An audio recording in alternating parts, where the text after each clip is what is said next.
যে শিক্ষকদের যেই আন্দোলন ছিল সেই আন্দোলন কিন্তু এখন সচিবালয় অভিমুখে কিন্তু তারা চলে এসেছে এবং এখানে কিন্তু পুলিশ তাদেরকে আটকে দিয়েছে। তাদের যেই পূর্ব ঘোষিত যেই কর্মসূচি ছিল মার্চ টু সচিবালয়, সেটি কিন্তু তারা এখন এখানে পালন করছেন এবং তারা কিন্তু মূলত সচিবালয়ের দিকেই তারা যাত্রা করেছিলেন। পুলিশ তাদেরকে হাইকোর্টের যেই গেট রয়েছে সেই গেটের সামনে কিন্তু আটকে দিয়েছে।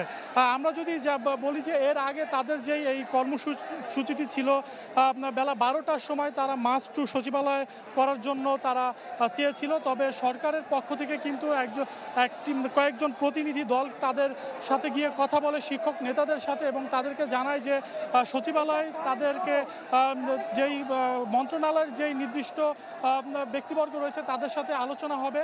সেই আলোচনার জন্য কিন্তু তারা তাদের মার্চ টু সচিবালয় কর্মসূচিটি স্থগিত করেছিল। পরবর্তী সময় কিন্তু তারা দুপুর 2টার সময় কিন্তু আবার এই কর্মসূচিটি দিয়েছিল। তবে তারপরেও কিন্তু আবার সচিবালয় থেকে প্রতিনিধি দল এসে তাদের সাথে কথা বলে এবং তাদেরকে সচিবালয়ে ডাকে। পরবর্তীতে শিক্ষক নেতারা আবার সেই কর্মসূচিটি পিছিয়ে বেলা 4টা করে এবং তাদের সচিবালয় শিক্ষক নেতারা যায় এবং যাওয়ার পরে কিন্তু তাদের যে আলোচনা হওয়ার কথা ছিল সেই আলোচনাটি হয় এবং পরবর্তীতে আমাদেরকে শিক্ষক নেতারা যে বিষয়টি জানায় যে তাদের যে দাবি ছিল তাদের যে মূল দাবি ছিল যে বাড়ি ভাড়া ভাতা মূল বেতনের 20% করা, সেই দাবিটি কিন্তু মানা হয়নি।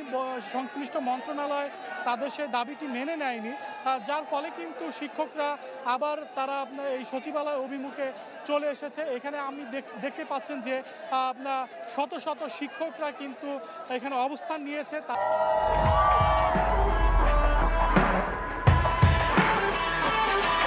তারা সকালে থেকেই কিন্তু কেন্দ্রীয় শহীদ মিনারে অবস্থান নেয় দেশের বিভিন্ন প্রান্ত থেকে এসে। এর আগে যদি আমি বলি রবিবার কিন্তু প্রেস ক্লাবের সামনে শিক্ষকদের এই ঠিক একই দাবি নিয়ে কিন্তু তাদের অবস্থান চলছিল। সেখানে কিন্তু পুলিশ তাদের জলকামান ছত্রভঙ্গ করার জন্য জলকামান এবং সাউন্ড গ্রেনেড নিক্ষেপ করে।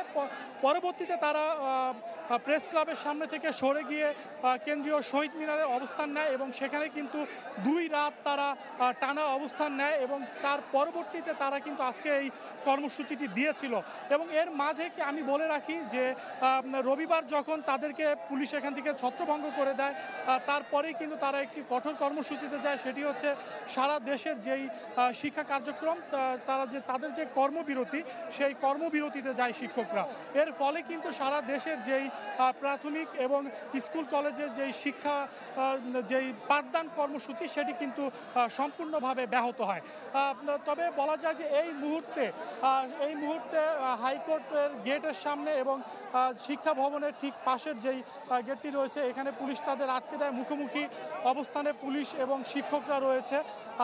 আসলে এখনও বলা যাচ্ছে না যে এই মুহূর্তে তারা কি সিদ্ধান্ত নিবে। পুলিশও তাদের অবস্থানে অনড়, পুলিশ কোনোভাবেই তাদেরকে যেতে দিচ্ছে না। আবার শিক্ষকরাও তাদের শান্তিপূর্ণ অবস্থান বজায় রেখেছে। এখানে জানেন যে অনেক সময় হয় যে ব্যারিকেড নিয়ে ধস্তাধস্তি করা, যেটি আমরা আগেও দেখেছি, সেই দৃশ্য কিন্তু আমরা লক্ষ্য করিনি। অর্থাৎ বলা যায় যে দুই পক্ষেরই কিন্তু অবস্থান রয়েছে এখানে এবং সেই অবস্থানে কিন্তু উভয় পক্ষ অনড় রয়েছে। একদিকে শিক্ষকরা তাদের যেই দাবি সেই দাবির ব্যাপারে স্লোগান দিচ্ছে, শিক্ষকরা তাদের সেই দাবির ব্যাপারে স্লোগান দিচ্ছে, আর পুলিশও কোনোভাবেই তাদেরকে এই স্থান।